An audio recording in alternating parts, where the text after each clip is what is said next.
सावरकर जी शुद्ध वैज्ञानिक मनोवृत्ति के थे। अभी बताया, सावरकर जी यानी तर्क। किसी भी बात को उन्होंने आंख मूंद कर स्वीकार नहीं किया।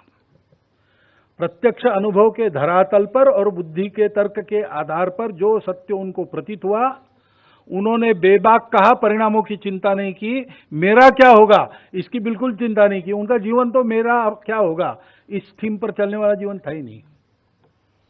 स्कूल में पढ़ते समय उन्होंने प्रतिज्ञा की थी कि देश की स्वतंत्रता के लिए सर्वस्व समर्पण करके मैं जीवन जीऊंगा। तो उन्होंने कहा है उनकी उस कविता में, जिसको चिरायुज ने उद्धृत किया, दीप्तानलात निज मातृ विमोचनार्थ हा स्वार्थ जाळूनी आम्ही ठरलो कृतार्थ। मातृभूमि के मुक्ति का ये जो प्रज्वलित अग्नि है, उसमें हमने स्वार्थ को जला दिया और कृतार्थ हो गए, और इसका कोई पश्चाताप नहीं। मेरा बड़ा भाई वो जेल में है, उसकी तुम्हारे वेदी पर बलि चढ़ रही है।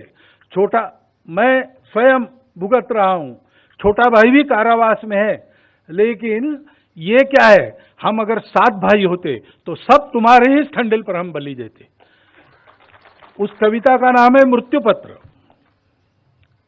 अंडमान से उन्होंने अपने भाभी को भेजा, वापस आएंगे कि नहीं आएंगे पता नहीं, तो पत्र लिखते थे और प्रतिभाशाली थे, ओजस्वी कविता। तो वो कविता उन्होंने लिखी, उसमें सब विचार ऐसे ही है। ऐसे प्रखर व्यक्तित्व वाले सावरकर जी, वो किसी बात को आंख मूंद के स्वीकार नहीं करते थे। उन्होंने बहुत चिंतन किया, परिस्थिति का चिंतन किया। आप ये मत समझिए कि मुसलमानों के शत्रु थे। उनकी उर्दू गजलें भी है एक से एक। अंडमान में वहां के बंदियों को उन्होंने अपनी उर्दू गजलें भी सुनाई। वहां मुसलमान बंदी भी थे, स्वातंत्रवीर भी थे। तो इतना उनका अध्ययन निरीक्षण था और सबके मनों को वो जानते थे। तो सज्जनों से कैसा व्यवहार करना और दुर्जनों से कैसा व्यवहार करना आता था। मुख्य पाला उनका दुर्जनों से पड़ा, तो उनकी भाषा वैसी हो गई। सावरकर जी शुद्ध वैज्ञानिक मनोवृत्ति के थे। अभी बताया, सावरकर जी यानी तर्क। किसी भी बात को उन्होंने आंख मूंद कर स्वीकार नहीं किया। प्रत्यक्ष अनुभव के धरातल पर और बुद्धि के तर्क के आधार पर जो सत्य उनको प्रतीत हुआ, उन्होंने बेबाक कहा, परिणामों की चिंता नहीं की। मेरा क्या होगा इसकी बिल्कुल चिंता नहीं की। उनका जीवन तो मेरा क्या होगा इस थीम पर चलने वाला जीवन था ही नहीं।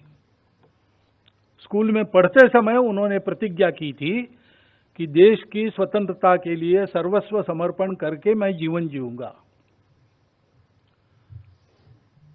तो उन्होंने कहा है उनकी उस कविता में, जिसको चिरायुज ने उद्धृत किया, दीप्तानलात निज मातृ विमोचनार्थ हा स्वार्थ जाळूनी आम्ही ठरलो कृतार्थ। मातृभूमि के मुक्ति का ये जो प्रज्वलित अग्नि है, उसमें हमने स्वार्थ को जला दिया और कृतार्थ हो गए, और इसका कोई पश्चाताप नहीं। मेरा बड़ा भाई वो जेल में है, उसकी तुम्हारे वेदी पर बलि चढ़ रही है। छोटा, मैं स्वयं भुगत रहा हूं, छोटा भाई भी कारावास में है। लेकिन ये क्या है, हम अगर 7 भाई होते तो सब तुम्हारे ही ठंडेल पर हम बलि देते।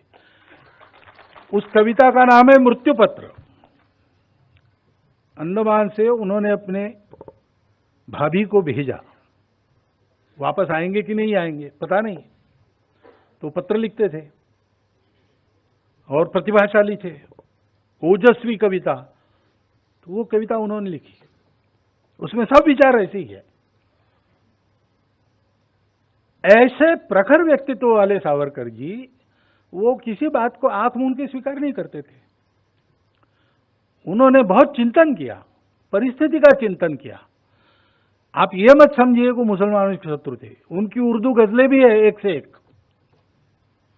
अंडमान में वहां के बंदियों को उन्होंने अपनी उर्दू गजलें भी सुनाई। वहां मुसलमान बंदी भी थे, स्वातंत्रवीर भी थे।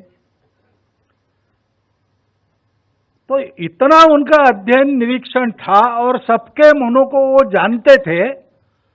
तो सज्जनों से कैसा व्यवहार करना और दुर्जनों से कैसा व्यवहार करना आता था।